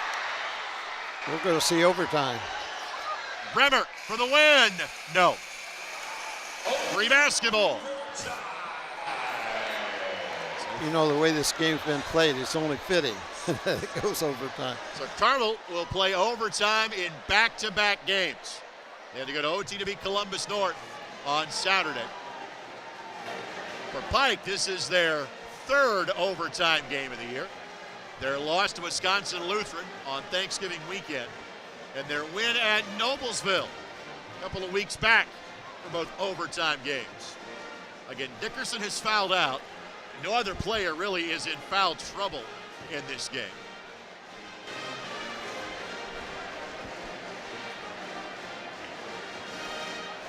We'll have a jump ball to start the extra session. And both teams are in the 2-shot bonus.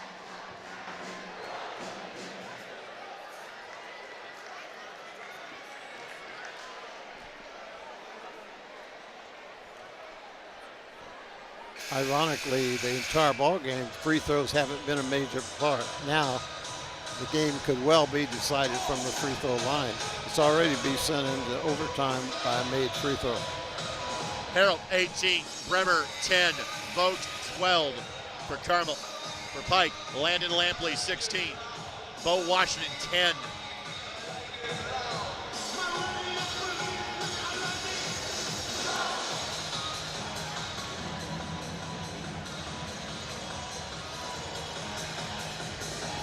Fountain replaces Dickerson.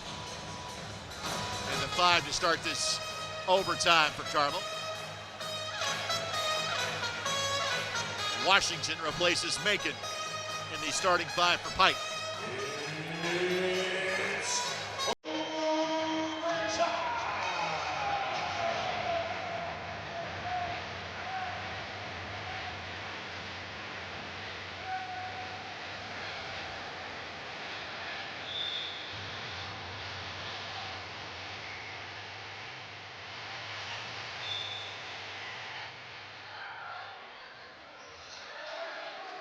And we're underway.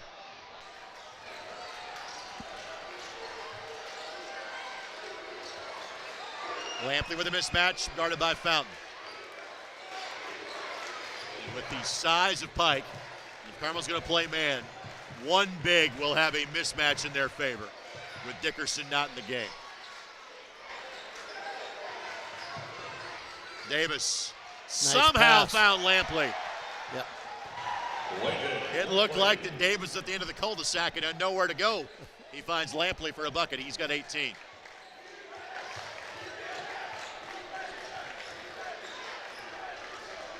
Harrell. The left hand, pretty. And Harrell rolled an ankle early in the 3rd quarter. He seemingly is fighting through it just fine. He's got 20. It slowed him there, I thought, for just a few minutes, but he's moving very well. And Lampley goes to work. Bucket And again, as long as Carmel's going to go man, which is what they do, there's going to be a mismatch. Relatively easy points early in the overtime for both teams. Both teams do get an extra timeout here in the session.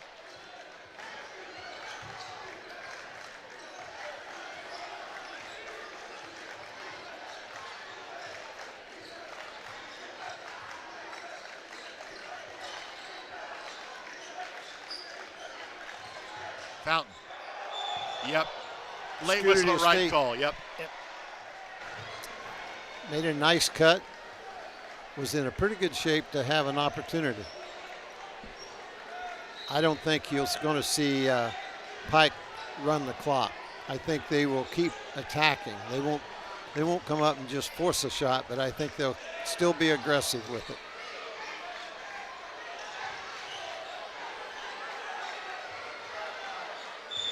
And now a timeout taken by Coach Teague. So full timeout again. We'll keep it right here. 2:05 left to go in the overtime. 53-51 Pike leads. Pike trying to get to 13 wins. They have increased their win total every year under Jeff. Just 6 wins his first. That was Pike's first losing season in 28 years.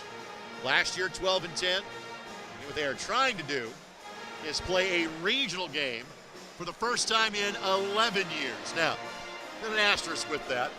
They won the sectional in the COVID year in 20 and obviously did not get to play in a regional game that year. But the fact that Pike has won a sectional in 10 years tells you it is a drought by their lofty standards. They were in, we were in the same conference for a number of years, and that goes back a ways, but Pike has just always come up with a good team. Ed Siegel was a coach at that time, had a lot of great ball clubs down there. We always battled hard. Pike always had a good team. They played in the Noblesville sectional on the way to winning the state there. They won 2 of the first 3 4A championships. Did the Red Devils.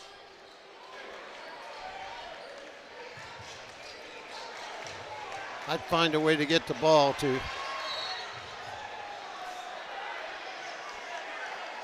Foul's going to be on Daniels, I believe.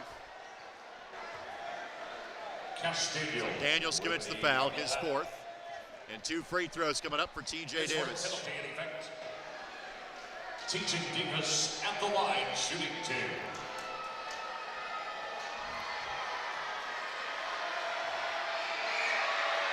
And connects.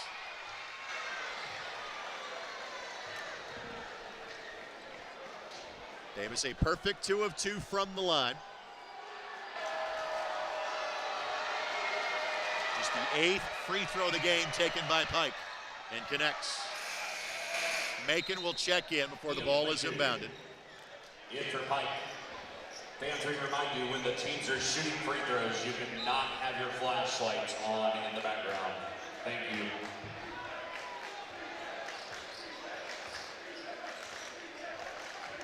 Score lead here in the overtime.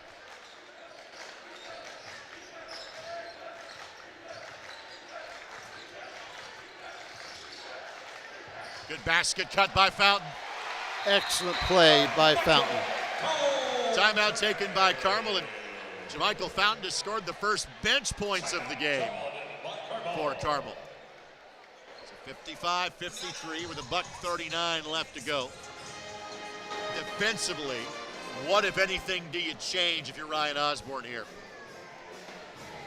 I don't think you can afford to trap. I think you still got to go man-to-man and say, you know, you got to step up, be the man defensively, accept your responsibility. Whoever gets stuck with guarding Landon Lampley has really got to be on their toes, because I think obviously he's the first choice on the offense. But a guy that stepped up here in the last 2 minutes of the regulation and so forth in the overtime has been TJ Davis. He had the courage to take that drive and get his team into the overtime. I think Carmel's got to stay man-to-man, And I like the fact that they're going to go full court.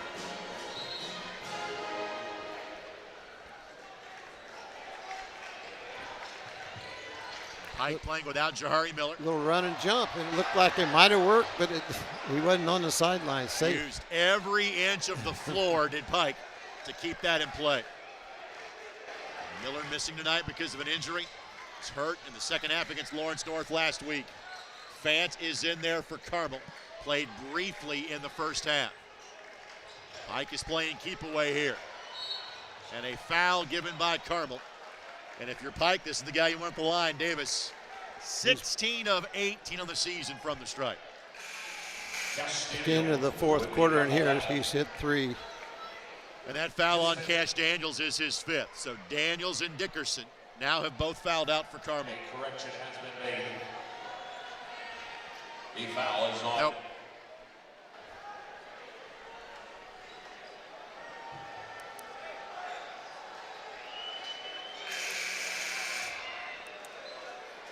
Let's see if it's going to be on Daniels or not.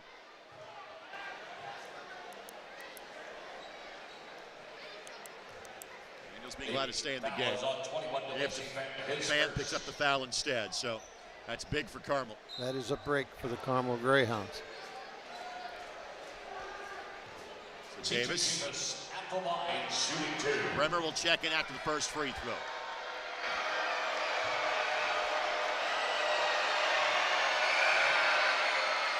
Davis connects again. Fan back out. Sophomore has stepped up and showed a lot of confidence at the free throw line in the last few minutes.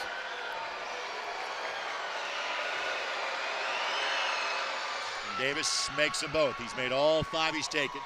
He's got 7 for the game. Carmel's got to go just a little bit quicker, trailing by 4. Doesn't have to be a 3 this time down, but it's got to be points. Good choice. Harrell at Lampley. No. Fight for the loose ball. Touched on the baseline by Carmel. It'll be Pike ball. Washington will come back in. Hill will have a seat. Fant returns for Bremer.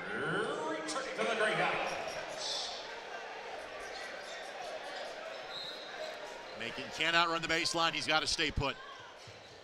Finds Lampley. And Lampley can see over that trap. That wasn't the best of passes, but did no damage. Davis did a nice job of meeting the pass. That would have been a sure interception had he waited on the basketball rather than go to it. Davis poked away. Fight for the loose ball. Jump ball. Jump ball. And the arrow works like a timeout for Carmel. It's going to be Carmel ball. About 20 seconds came off the clock on that possession. And Pike will go offense, defense. Hill and Washington the rest of the way. This is a big win for Pike, period, if they can hang on. They're going to do it without your leading scorer, all the more impressive. This one is not done yet.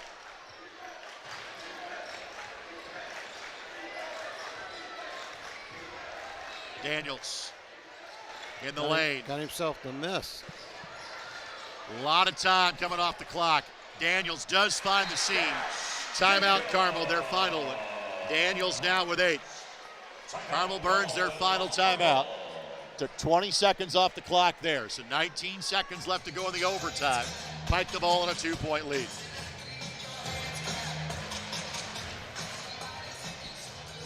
How long do you play defense if you're Carmel, or do you go for the foul right away? I go for the foul about the 10-second line. In other words, try to force a turnover, a bad pass, or a steal. If it hasn't happened by the 10-second line, I would commit the foul. You can't always pick and choose who you want to put at the free throw line. I would not want to put T.J. Davis back up there because he's carried them here in the overtime, the last minute of regulation. Looking down the line, of course, if Hill touches the ball, I would foul immediately. And Kenneth Lampley has struggled at the free throw line. So if number 4 or number 30, I would foul immediately. every team knows who the good free throws is through scouting, watching tape. So you can't always pick who you foul, but if one of those guys touch it, number 30 or number 4. Washington, Davis, Macon got fouled. Macon on the season 85% from the line. He has not shot tonight. 5 seconds evaporate from the clock on that play. So Macon to shoot 2. Hill is 2 of 3. Kenneth Lampley 1 of 1. Davis 5 of 5. Washington 1 for 2 from the line tonight for Pike as a team. 66%. No problem for the senior in Macon.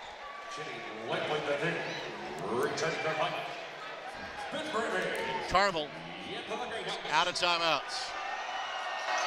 Big free throw. Makes it. The clock is not going to stop on a made bucket here. Daniels, no.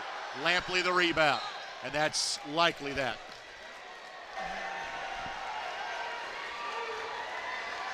So Kenneth Lampley will go to the line. He is not a good free throw shooter at 46%, but again, 4-point game with 7.9 seconds left to go. Big, big, big road win for the Pike Red Devils. Lampley makes. We get no Jahari Miller tonight, this is a type of win that will pay dividends when he returns. Very high quality game. Makes them both, does Kenneth. 2 good teams, 2 teams that can really make some noise in the tournament. Bremer all the way down, rejected by Lampley, and that is that. And Pike's largest lead of the game is the final score, 61-55. In overtime, the Red Devils get the road dub. We'll take a quick timeout. Post-game coverage comes your way next on ISC and MyIndy TV. At the University of Indianapolis, your education is just the beginning. Small class sizes means that everyone gets to know you, your goals, your dreams, and your vision for the future. UIndy empowers you with real-world, hands-on learning projects that transforms your potential into purpose. And it's just minutes from downtown Indianapolis, connecting you to our alumni network, internships, and careers. How's that for opportunity? So, are you in? Your future begins at the University of Indianapolis. Hey, it's Query. And I'm Schultz. And each and every week in podcast form, video form from the ISC Sports Network, we do Query and Schultz, brought to you by Bailey & Wood, the fine folks south side of Indianapolis, but serving all of central Indiana for the best mortgage rates. And, of course, we record right here at Chilly Water Brewing Tap Room and our friends at Hoagies and Hops, 42nd and Boulevard, right here in Indianapolis. We're talking Colts, we're talking Pacers, we're talking Hoosiers, we're talking Boilers, and we're hanging with you. We talk the tall and the short of it, right, is what we do. Whatever, man. Every Tuesday night, 7:30, right here on the ISC Sports Network. Your life is on the go. Now your viewing habits can be on the go. With the ISC Sports Network app, your team is at your fingertips. You can download years' worth of content from the ISC Sports Network library. High school, college, special events, weekly and monthly shows, wherever you find your favorite app. And you can always find out more information at iscsportsnetwork.com. In overtime, Pike beats Carmel at Carmel by a score of 61-55. Tonight's game presented in part by Banks & Brower. For every hour, there's Banks & Brower. By Litco and Daily. They go to work when you can. Learn more at IndianaWorkers.com. By LD Smith Plumbing, the big dogs of plumbing. By Scott Nichols of State Farm Insurance. Like a good neighbor, State Farm and Scott Nichols are there. By Unranked Hoops, Indy's first Euro-style basketball academy. Check out UNRNKD.com. And by Wabash College. Schedule your visit at wabash.edu. Greg Rakestraw, Dave Nicholson. Simply put, Coach, how did Pike get it done tonight? Number one, they took advantage of their size. We said in the pregame that it was going to be a tough matchup, and Carmel found out it is a tough. Carmel just had a difficult time of getting inside the 15-foot space to score. They had to rely on their perimeter shooting.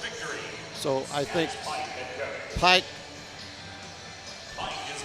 filled in a gap without Miller, the leading scorer. Very impressive. You knew Landon Lampley was going to get his points. A guy who deserves a lot of credit in the last minute or two of regulation and overtime, T.J. Davis. He stepped up and made free throws, and he's only a sophomore, and he handled that pressure very well down the end. Carmel, I thought, played well, had a good game plan. Just a very talented two ball clubs that came together. Evan Harrell, I thought did as good of a job as any player that we have seen do in kind of attacking and working around Hill. Scored 20, and it still wasn't enough as Pike, again, got one of their better wins of the season tonight here at Carmel. We'll take this quick timeout. We'll come back and wrap it up next, including our LD Smith Plumbing Big Dog of the Game. We'll hand that out when we return to Carmel on ISC and MyIndy TV.